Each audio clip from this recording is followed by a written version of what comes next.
you ever wondered why my child is not learning even after so much of practice? Am I doing the right thing? Can I check the progress regularly? What should I do next? Many times we are so focused on teaching new skills to our child without even thinking whether the child have the foundation for it. We become so frustrated. We don't know how to begin with, how to proceed, who will guide us, what to do. Hi, my name is Farzana. I have over 15 years of experience in this field. I'm an RCI-Certified Special Educator. Welcome to my channel, 5 Pillars, Autism and Special Needs Support. I'll be talking about Progress Monitoring Part 1. So in Part 1, we will try to understand what is progress monitoring, how we can begin with, what are the preparation and planning required for it, and how to set goals step by step. Progress monitoring is an essential part of guiding and supporting a child with special need. It acts like a roadmap for parents, helping them understand where the child is, where they need support, and how much progress is being made.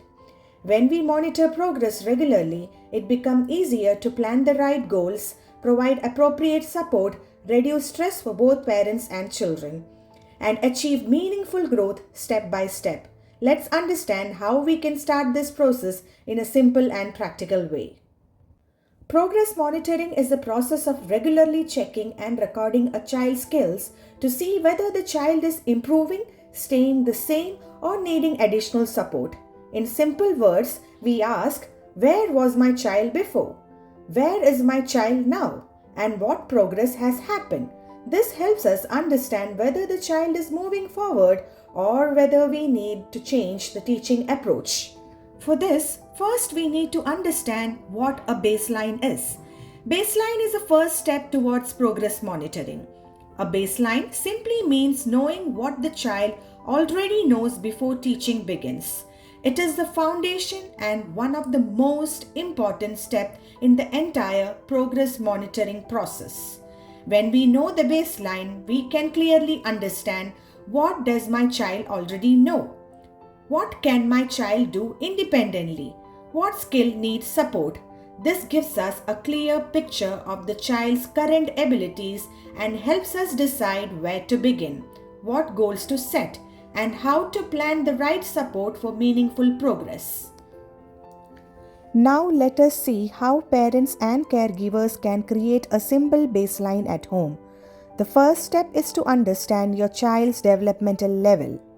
For example, your child may be 8-year-old physically, but the child's skill may be similar to those of a 4-year-old child. So instead of only looking at age, we should look at the child's current skill level.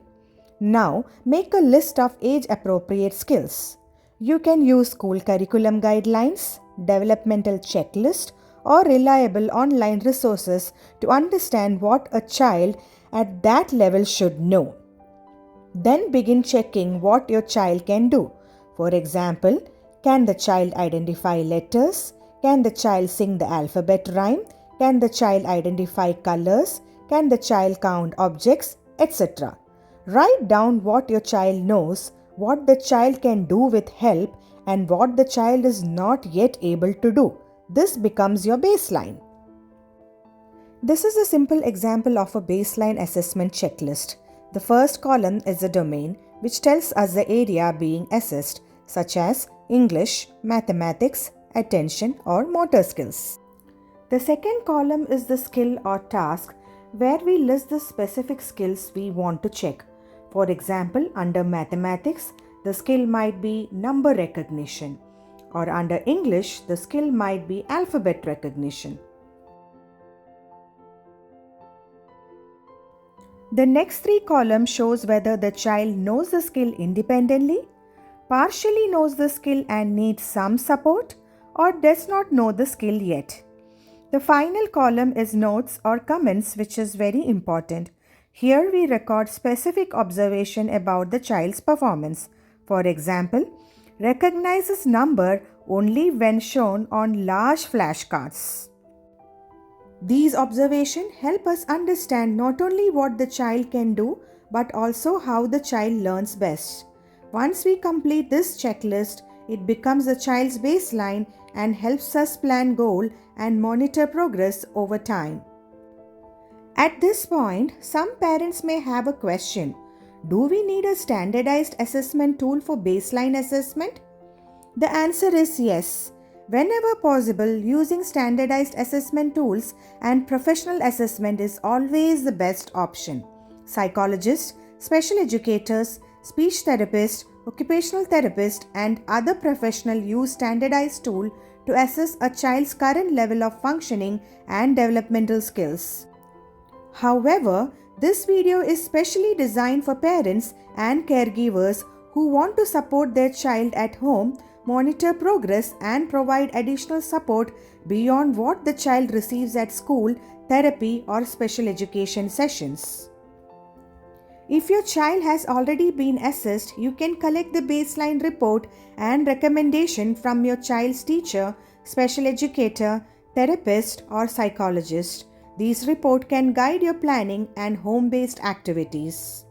A professionally conducted standardized assessment is always the ideal option, but for day-to-day home support and progress monitoring, parents can also create a simple baseline to understand their child's current abilities and plan meaningful learning experiences. The goal is the same: know your child's current level, plan the right support, and celebrate every step of progress.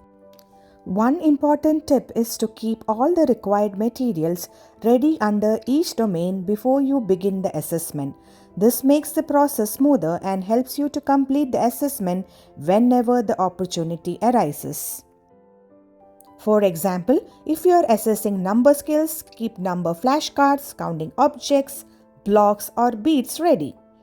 If you are assessing language, then keep alphabet cards, pictures, or reading materials ready. For motor skills, crayons, pencils, scissors, etc. While assessing your child, don't focus only on academic skills. Also observe other important domains such as communication, attention, motor skills, play skills, social skill, and daily life skill. These areas give a complete picture of your child's current abilities. To get right support, focus on all the domains. To conclude, your baseline assessment is now ready. You now have a clear understanding of what your child knows, what your child can do independently, and what skill need additional support. This baseline will help you set realistic goals, plan appropriate activities, and monitor your child's progress over time. Remember, without knowing the starting point, it is difficult to measure growth. In part 2, I'll be showing you how to set goals based on the baseline and how to do effective progress monitoring step by step.